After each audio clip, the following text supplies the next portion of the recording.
You're watching Alabama Broadcasters Station of the Year. Coverage you can count on. WAAY 31 Morning News starts now.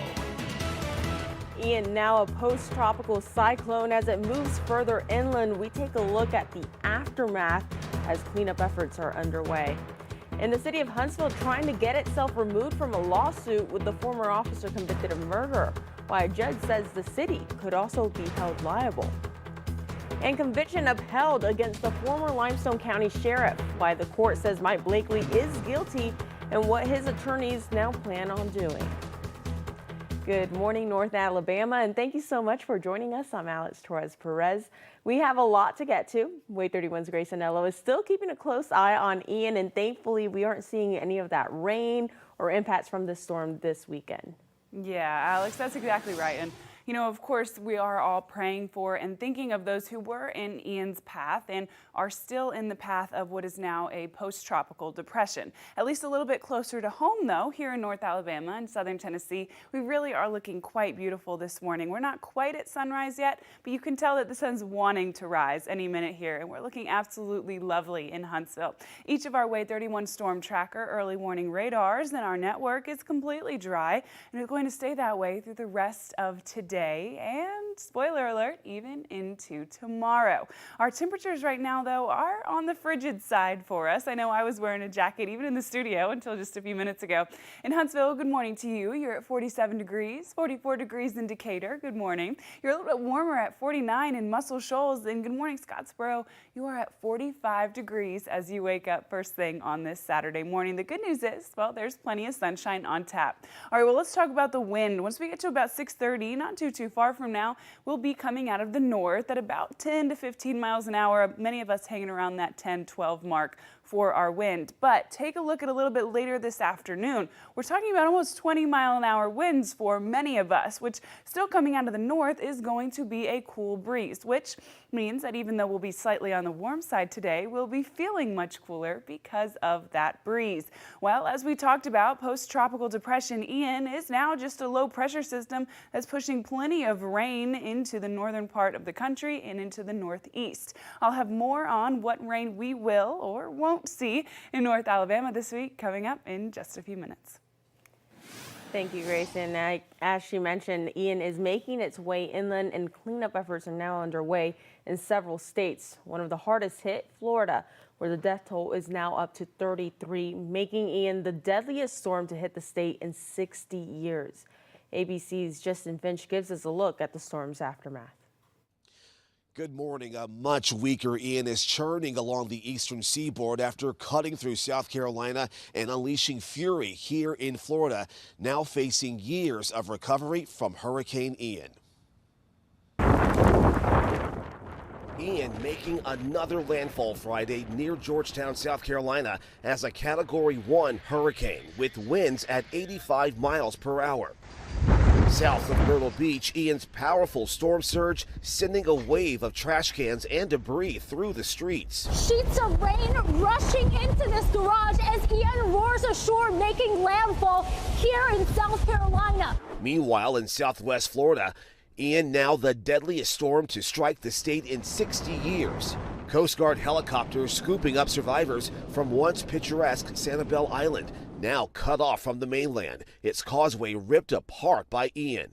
Structure after structure, house after house. It seems like everything here on Sanibel Island sustained some kind of damage. The storm sparking a 1 in 1,000 year flooding event. Since the storm made landfall, we've saved 117 lives. New body camera video showing deputies desperately trying to save a woman trapped in raging floodwaters, forming a human chain and using a rope, pulling that woman to safety, the water 10 feet deep. A special delivery Friday, more than 20 critically ill babies evacuated from a Fort Myers hospital, forced to use backup generators and running out of potable water. Some of those preemies airlifted to the Joe DiMaggio Children's Hospital in Hollywood, Florida. We're here to support them, and it's a privilege. We know that these families have been through a catastrophic event. Appalling damage now coming into sharper focus. Homes shattered, an army of power crews fanning out across Florida, racing to restore electricity. One official saying 90% of Fort Myers Beach is pretty much gone, ravaged by record storm surge. The president vowing the federal government will cover the cleanup costs and speaking with Florida's Governor DeSantis. At times like these, Americans come together. They put aside politics, they put aside division, and we come together to help each other. Though less intense, Ian is forecast to bring days of rain to the Northeast and the Mid-Atlantic. Here in Florida, officials are just beginning to assess the damage and get residents back on their feet. Justin Finch, ABC News, Venice, Florida. And as you see those images of damage and devastation, all you can really think is, how can I help? Now take a look at your screen. These are some locations St. Zita's Disaster Relief and Recovery set up in order to collect donations. They're asking for food, water, cleaning supplies, flashlights, and batteries. Donations are being collected until October 9th. Meanwhile, several other organizations are already down in Florida helping victims. Fayetteville, Huntsville, and Decatur Utilities all sent crews down there to help restore power. Right now, more than 1.3 million people still are without electricity. In Florida alone, Red Cross members from Madison also left earlier this week to work as liaisons between the Red Cross and victims. And you can find the very latest on the cleanup efforts underway and how you can help hurricane victims on our website, WAAYTV.com. You can also find all that information on our WAAY 31 News app. New this morning, a federal judge denied the city of Huntsville's request to be removed as a defendant in the case of the former Huntsville police officer convicted of murder.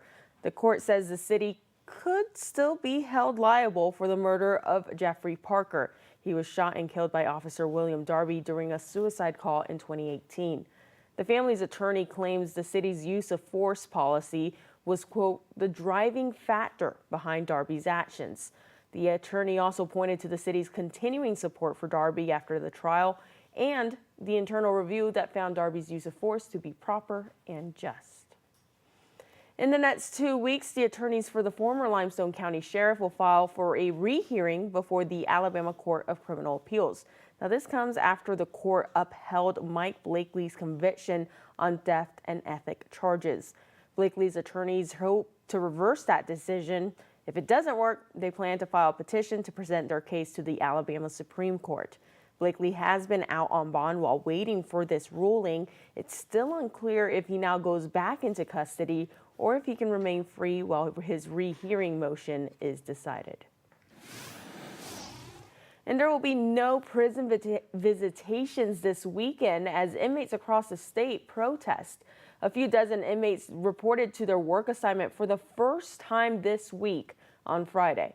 But the majority are still protesting for better prison conditions and changes to the system. So right now, correction officers and staff are having to pick up the slack. Some of the correctional officers are doing the jobs that inmates normally do. Like they did laundry once this week, that we know of once. They did laundry. They've helped prepare the food. They've helped get trash, clean up, things like that. The things that, inmates would normally do there, because it's almost impossible to run a prison without inmate labor. It's almost impossible. Now, staff and inmates told WAAY 31 that meals are only being served twice a day, and some prisoners are seeing delays in getting things like medication.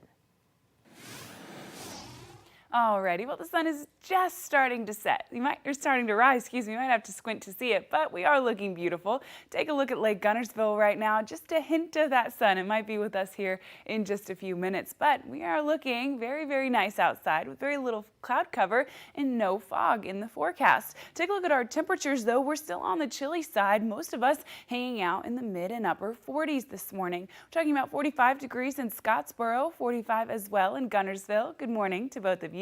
46 degrees up in Athens and 49 in Muscle Shoals. So good morning to everyone as you first join us, but conditions are chilly, so if you're heading out the door right away, make sure you bring a jacket with you on your way out the door.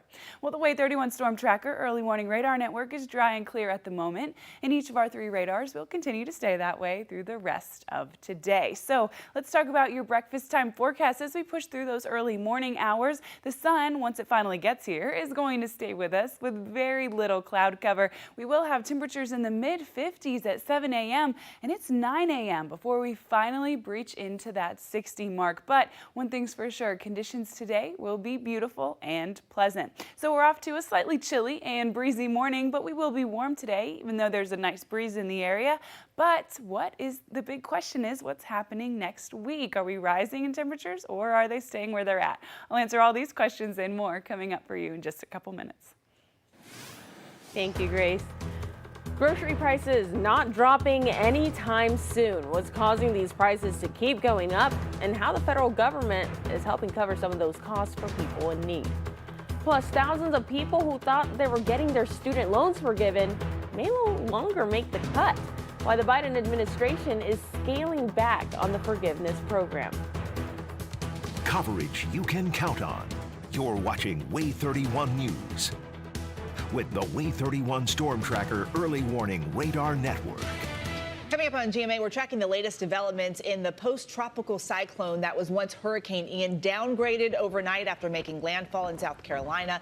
The state of emergency now in North Carolina as the search for survivors in Florida continues. What we're learning about the rising death toll and the extent of the wreckage by Ian left behind. Plus, NFL controversy. The injured Miami Dolphins quarterback raising concern over protecting players and following safety protocols in the league. We're hearing from the head of the Players Association this morning.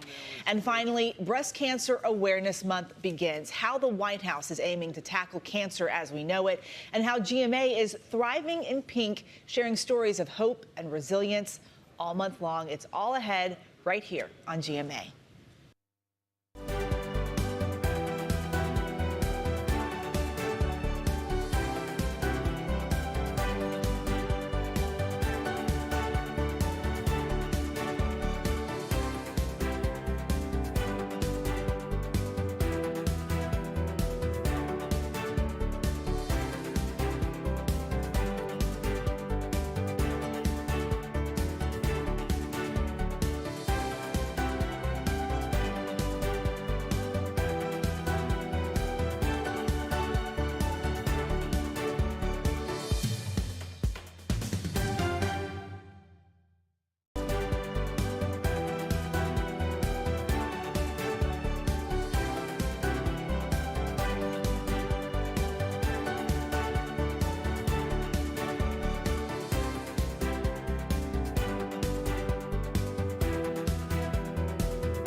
Well, Payday Friday just got a little bit sweeter for city employees in Decatur. A 6% pay bump goes into effect today.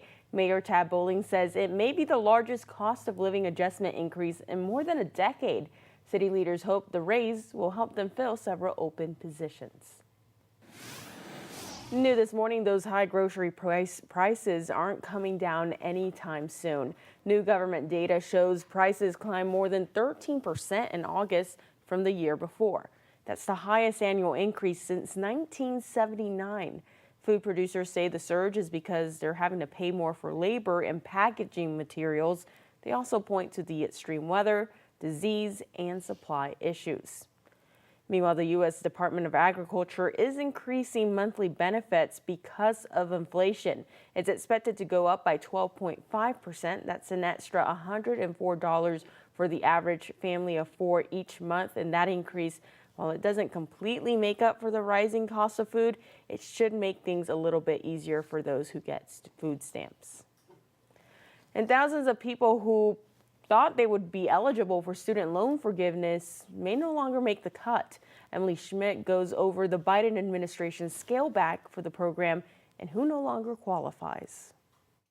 It did not resonate, like how much the payments would be once I graduated. Brittany Williams is a doctoral student with $80,000 in debt. She's one of thousands waiting for President Joe Biden's administration to roll out the first wave of student loan forgiveness next month. There's more work to be done. But instead of doing more, the administration is actually scaling back eligibility. Borrowers whose federal student loans are guaranteed by the government but held by private lenders will no longer qualify. Good morning. The scale back announced the same day 6 Republican-led states sued President Joe Biden in an effort to block the ban. In reality, the president's actions violate the law and are beyond his authority. The White House continues to argue that its student loan forgiveness plan is legal prior to the changes. The Congressional Budget Office released a very rough estimate stating Biden's plan could cost the government $400 billion.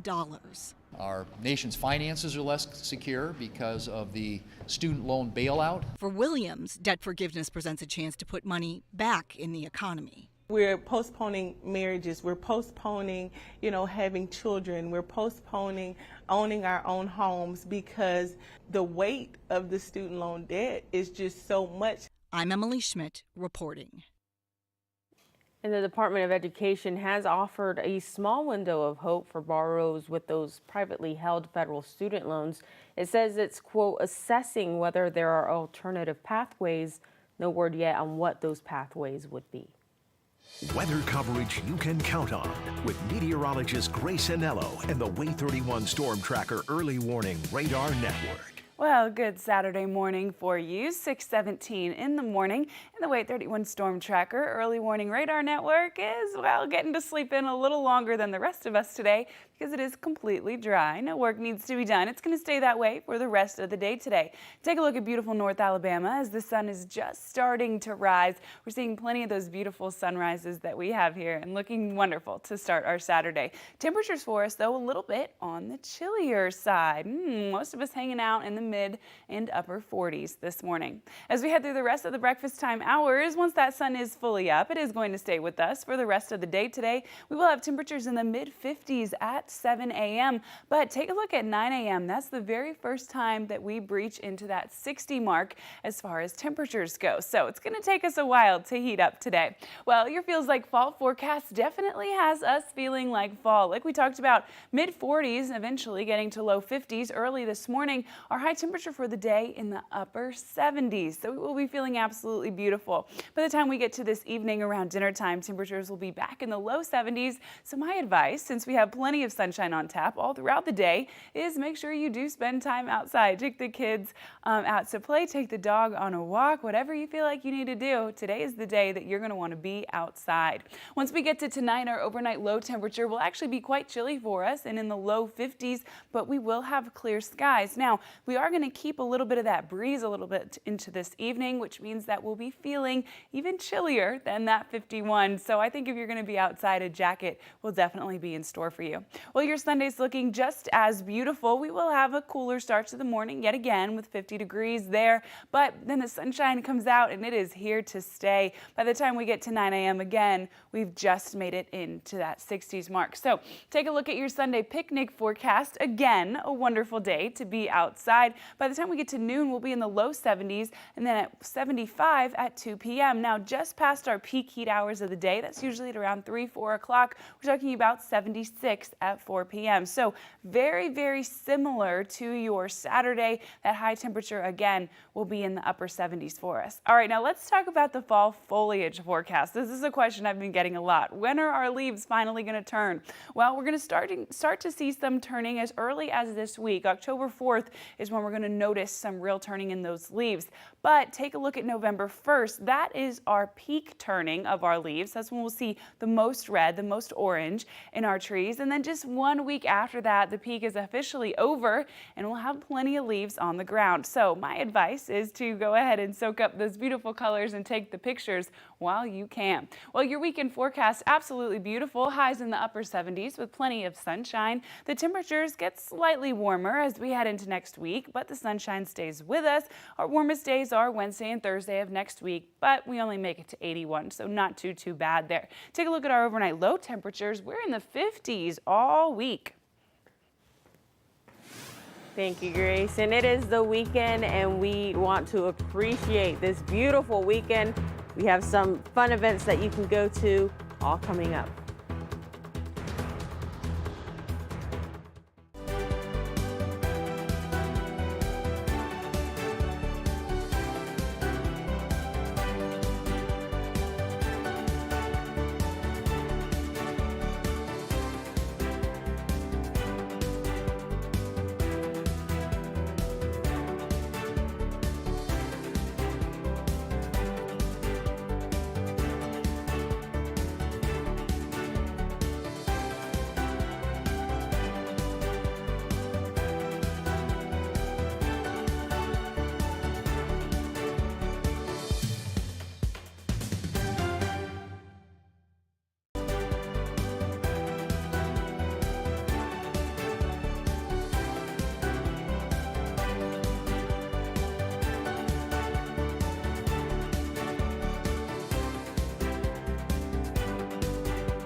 Well, we have a beautiful, picture-perfect fall weekend ahead of us, so we got to make sure we take advantage. Here's a look at some of the fun events taking place this weekend.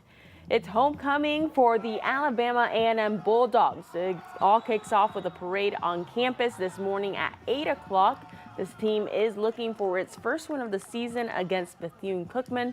Kickoff for that game is at 2 o'clock.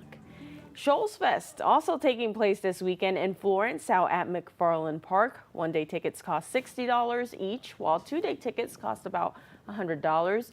There will be over a dozen artists performing, including Lauderdale County native and four-time Grammy winner Jason Isbell. Now, if you're looking to get into the spooky spirit, go ahead and head out to the Albertville Museum this evening. They'll be hosting a free spirit tour. It starts at 5. You'll hear about the haunted places around Albertville. And if you missed tonight's tour, no need to lose your head. There will be another one next Saturday. Well, we are a month away from the midterm elections, and people are feeling the pinch of the economy. How inflation is expected to impact voters.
You're watching Alabama Broadcasters Station of the Year. Coverage you can count on. WAAY 31 Morning News starts now. Voters feeling the pinch of inflation, how the state of the economy is expected to affect this year's midterm elections. And a local church now facing a civil lawsuit after a church leader was accused of sexually abusing kids. Why the victims also blame the church. And Huntsville Animal Services needs your help. We take a look inside the shelter as it reaches capacity. Good morning and thank you so much for being here with us. I'm Alex Torres Perez.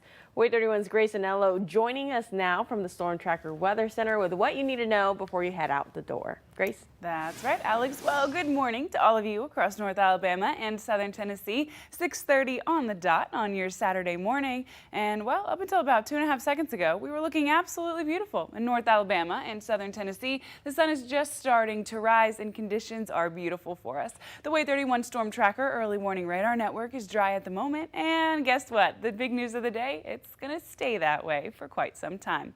Our temperatures right now, though, are a little bit on the cooler side this morning. We're talking 47 degrees in Huntsville, 44 in Decatur. Good morning to all of you. We're at 49 degrees over in the Shoals and 43 in Scottsboro. So a little bit chilly as you head out the door, but still nice. And if you're one of those people who's been waiting for fall, well, all year long, this is your morning. All right, well, our wind gusts presently coming out of the north at about 10 to 15 miles an hour. Plenty of us sitting at that 12 mark. Now, because this is coming out of the north, it is helping us to feel cooler. But just hold on to your hat because take a look at 3 p.m. this afternoon. We bump up to 15 to 20 miles an hour, meaning that any warmth that we have today, well, is going to be cooled off by a very nice, very crisp fall breeze, which should be a good thing.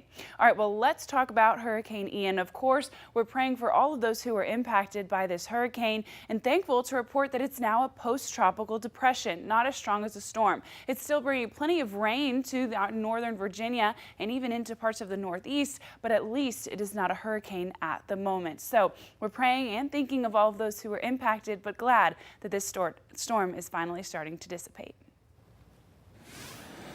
Thank you, Grace. Now, we are less than 6 weeks away from midterm elections, and voters are feeling the pinch of inflation. ABC's Elizabeth Schulze goes over how the state of economy is expected to affect the ballot box.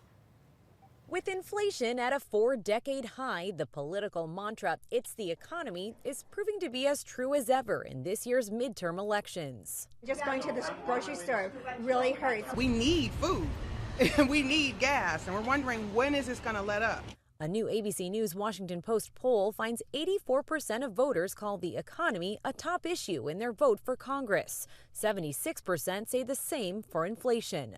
Voters feeling the pinch of higher prices say they're looking for solutions that will bring down day-to-day costs. I feel it at the gas pumps, I feel it at the grocery store, I feel it at the restaurants, I feel it everywhere. So just seeing what everybody's plans are to address that. The ABC poll finds Republicans have a big advantage this election when it comes to handling the economy and inflation, with more respondents saying they trust the GOP to handle those issues over Democrats. And only 36% of voters approve of President Biden's handling of the economy, down from 52% last year. In Arizona, 63-year-old Dwayne Reichert blames the president for the higher cost of groceries. Trump had his faults, yeah. But we're paying $1.99 per gallon of gas. But other voters like Sandra Crenshaw in Texas say inflation isn't the president's fault. I certainly don't blame Biden. I think it's just the pandemic, the war in Ukraine, several factors. It's a complicated situation. Surveys show that gas prices are one of the most important factors when it comes to consumers' views of inflation and the overall economy. Nationally, gas prices have dropped from their record highs in the spring, but it is still more expensive to fill up compared to a year ago. Elizabeth Schulze, ABC News, Washington. And you do have until October 24th to register to vote in the midterm elections. You can also apply for an absentee ballot until November 1st. Now, those ballots must all be in by Election Day, which is November 8th. There are some big races on the ballot for Alabama voters. That includes the governor's race and the battle over a U.S. Senate seat. New information, President Joe Biden signed a bill in order to avoid a government shutdown just hours before the midnight deadline last night. It will keep the government funded through mid-December. The bill also provides more than $12.3 billion in Ukraine-related aid. Overnight, Russia held a massive rally in Red Square, declaring 4 regions in Ukraine now being a part of Russia. Vladimir Putin warned he will protect the land with all forces and means at their disposal, even threatening to use nuclear weapons. President Biden says the U.S. and allies will never recognize Russia's land grab and had this warning for Putin. America is fully prepared with our NATO allies to defend every single inch of NATO territory. Every single inch. So, Mr. Putin.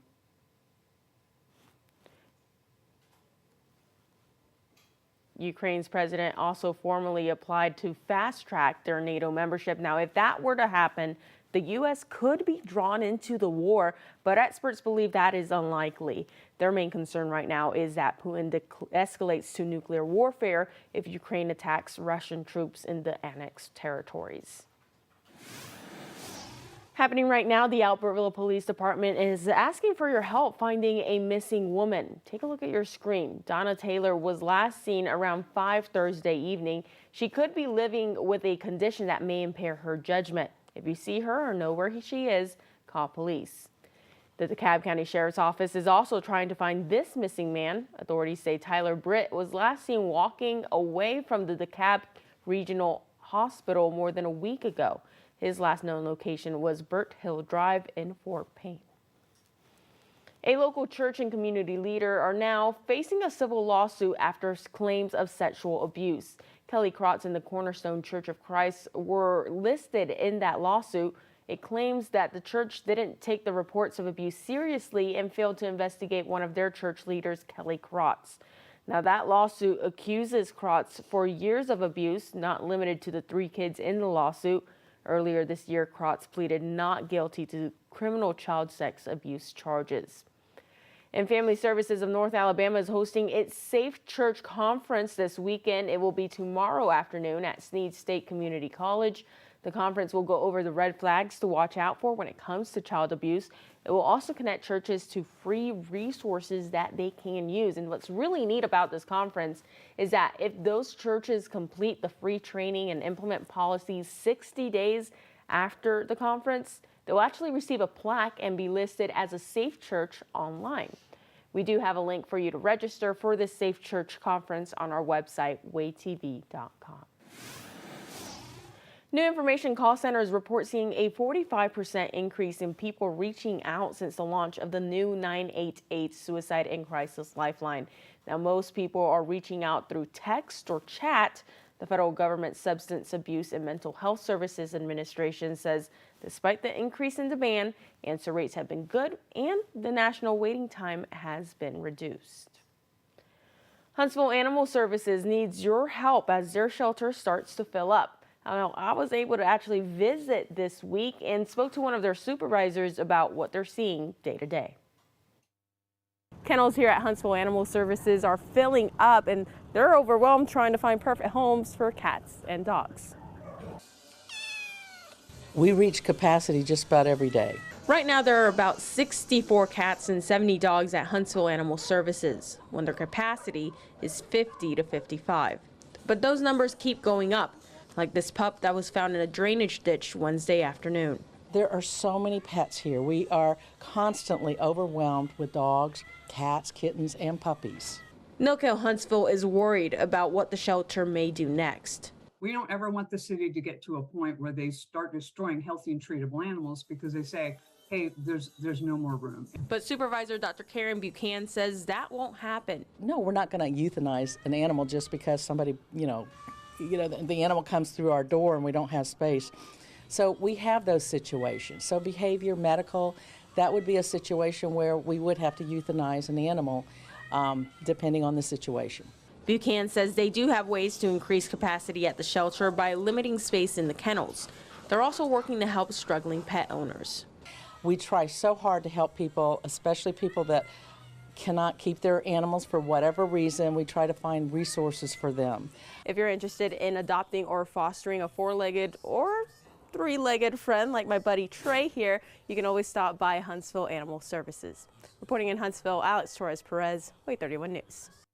And I am still thinking of all those cats and dogs. I wish I could take them all home with me.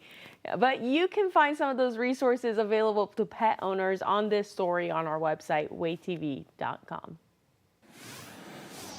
Alrighty, well, good morning, North Alabama and Southern Tennessee. The sun is just starting to rise, and wow, we have a beautiful day on tap for us. Decatur looking absolutely beautiful right now with that sunrise. Temperatures, though, a little bit on the chilly side for us. A little brisk wake up there for you. Most of us are waking up in the mid and upper 40s. Coleman, you're the only one at 50 degrees so far this morning. We're at 43 in Scottsboro, 44 in Decatur, and 47 down in Haleyville, so a little bit chilly. Now, we do have a nice breeze for us coming out of the north, which is making us feel even a little bit cooler than that. So a jacket might be in store as you head out the door. All right, well, the WAAY 31 Storm Tracker Early Warning Radar Network is dry and clear right now. And guess what? The big news of the day is it's going to stay that way all day long. Alrighty, well, your morning and breakfast time forecast has the sun, once it fully rises, staying with us through the rest of the morning.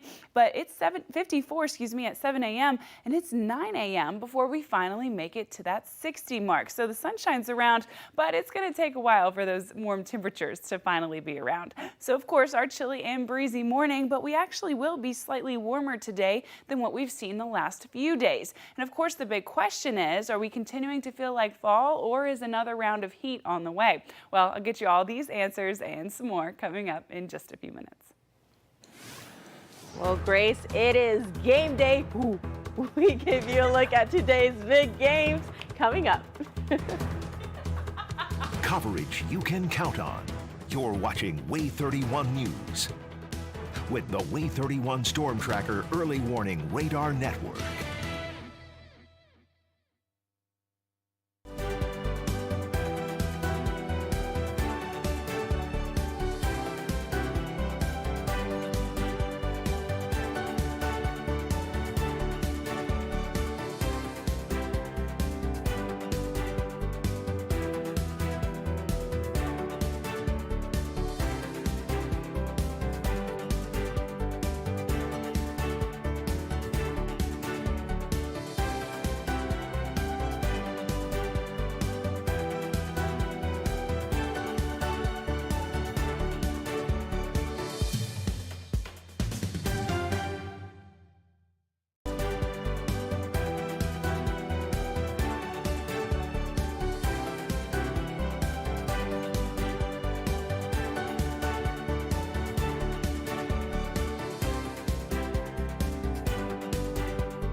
Well, it is the weekend, so you know what that means. College football days. ESPN College Game Day host gives us a look at some of the games you'll be able to watch right here on WAAY 31. Kirk, a great slate of games on ABC. We'll start at noon with Oklahoma taking on TCU. Well, Oklahoma needs a bounce back after last week's loss. Dylan Gabriel in the offense, they got to start to get back on track. Remember, they have Texas next week. Meanwhile, this TCU team quietly scoring a lot of points with their quarterback. Should be an exciting game. One of those shootout type of games you want to watch. Then 3:30 Eastern time, the Seminoles back in the rankings, first time in 4 years, taking on a Wake Forest team that pushed Clemson to the edge. They really did. Wake Forest is a team that can score a lot of points. We know that. But you're right. I mean, Florida State, the Noles have been really off the grid for a number of years. I think they've got some confidence right now. Big game next week with NC State, but they need to take care of business against this team that can score in Wake. Primetime game on ABC will be here in Death Valley in Clemson. North Carolina State and the Tigers. First top 10 match ever for the Wolfpack. Well, we know Devin Leary at North Carolina State knows exactly what it takes to be able to come on the road and win a tough game like this. Clemson's, I think, even though they won last week, I think they're back to the drawing board defensively. DJ Uiagalelei did a nice job, showed that he can make the vertical pass. But does this become a shootout? Because the weather and the hurricane winds all will be biased. I think the weather will be nice for both quarterbacks to be able to throw the ball. Looking forward to that one coming up Saturday night. Meanwhile, it is a big weekend for both the Tide and the Tigers. Alabama travels to Arkansas for a big road test. Kickoff for that game is at 2:30, while Auburn will host LSU at 6 tonight. And tens of thousands of NASCAR fans are headed to Alabama this weekend for the annual Fall Talladega race. The Yellowwood 500 starts at 1 o'clock tomorrow afternoon. It is the second race in the second round of the NASCAR playoffs. Weather coverage you can count on with meteorologist Grace Anello and the WAAY 31 Storm Tracker Early Warning Radar Network. Well, we're off to a beautiful start to our Saturday, 6:46 this morning, and the sun is rising. Take a look at Muscle Shoals right now, starting to be illuminated by that beautiful sun and just looking absolutely beautiful. The other thing that's looking beautiful right now is the WAAY 31 Storm Tracker Early Warning Radar Network. Not picking up on any rain across the northern part of the state or in southern Tennessee, and the big story of the day is that those conditions stay with us throughout the rest of the day today. Take a look at our feels like temperatures right now. Now here's the kicker. These are with humidity factored in, and most all of us are still in the 40s even with that humidity factored in, which just goes to show us that those dew points are much lower, meaning we're not feeling muggy or humid at all really this morning. So we're talking 46 in Fayetteville, Tennessee, 44 in Decatur, and 50 in Coleman. You're our warmest of the bunch. So maybe grab a sweater as you head out the door this morning. That's kind of the moral of this story. All right, well, let's take a look at the rest of our breakfast time hours. By the time we get to 6 and 7 a.m., we're sitting comfortably in the mid-50s, but the sun's staying with us all day today with hardly a cloud in the sky. It's 9 a.m. before we finally make it to that 60s mark, and then after that, well, we heat up, and we heat up quickly. So here's the deal. It's Saturday in the South. It's football Saturday. I know that I'm an SEC fan, but I know that everyone else is a football fan too, so let's get a football forecast in. How about that? If you got your 11 a.m. game today, it's going to be breezy and less humid. You're talking about 66 degrees at 11. Our high temperature for the day will be in the upper 70s, and of course, plenty of sunshine stays on tap. And then take a look at our 6 p.m. game, friends. We're talking warm still in the low 70s with plenty of sunshine. Now, we will have a breeze of about 15 to 20 miles an hour with gusts as high as 25 miles an hour. So if you're outside at a tailgate party, make sure you put something on that placemat to keep it from blowing away. And well, if you're going to be grilling into a little bit later tonight, conditions are actually perfect for you. We're talking 67 at 7 p.m. That's right when the sun's going to start to set. And then by 11 p.m., look how cool we are. We're actually in the upper 50s, so we will still be quite chilly.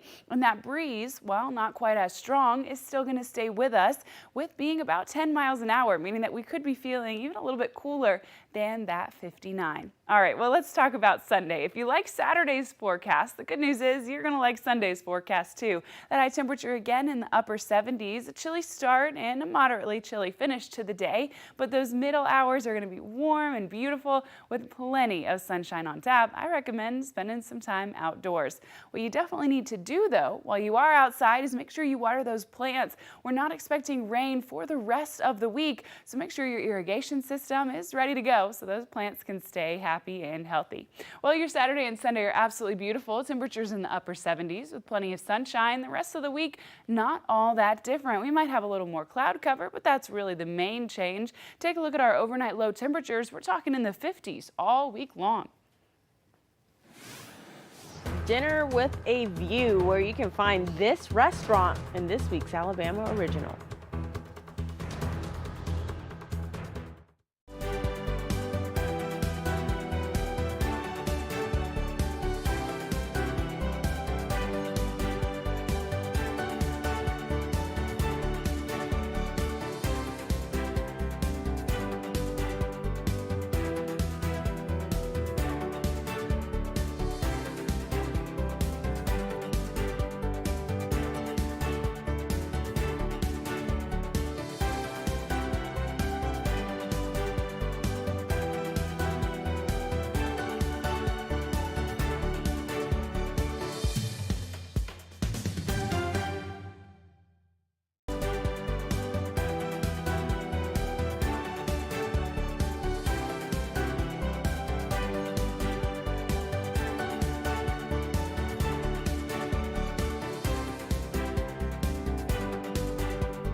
NASA says Hurricane Ian caused no damage to the Artemis flight hardware. Now they're trying to launch Artemis 1 sometime in November. That window opens November 12th and closes on the 27th. NASA is bypassing an October launch attempt to give employees time to recover from the storm and prepare for blastoff. Hopefully this time we'll get to see it launch. And happy birthday to former President Jimmy Carter. He turns 98 this Saturday, making him the longest living president in U.S. history. Now he plans to celebrate with his family and friends in his hometown of Plains, Georgia. You can actually send the 39th president a birthday message online at the Carter Center website. And new this morning, a new development is coming to Bridge Street. Paris Misfits will be a store/restaurant. You'll be able to find French imported goods or eat a variety of foods from a raw oyster bar to European pastries and crepes. The store will be located where the former Cafe 153 was. It's set to open early next year. This store is actually being opened by the same owners and same group that made the Agave and Rye store. That's also really good.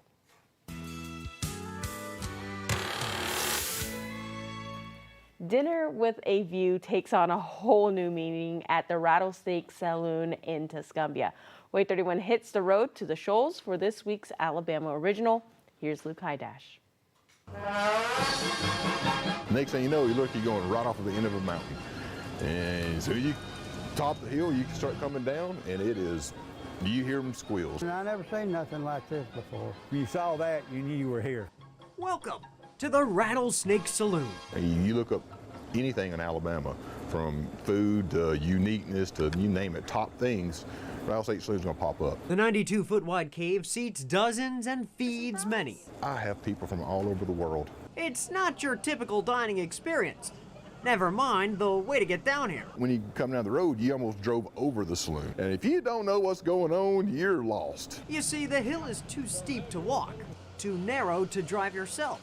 So visitors have to park above the saloon, wait for the taxi, and head on down the one-way street to a dining room that's hard to beat. It's just something that never had seen.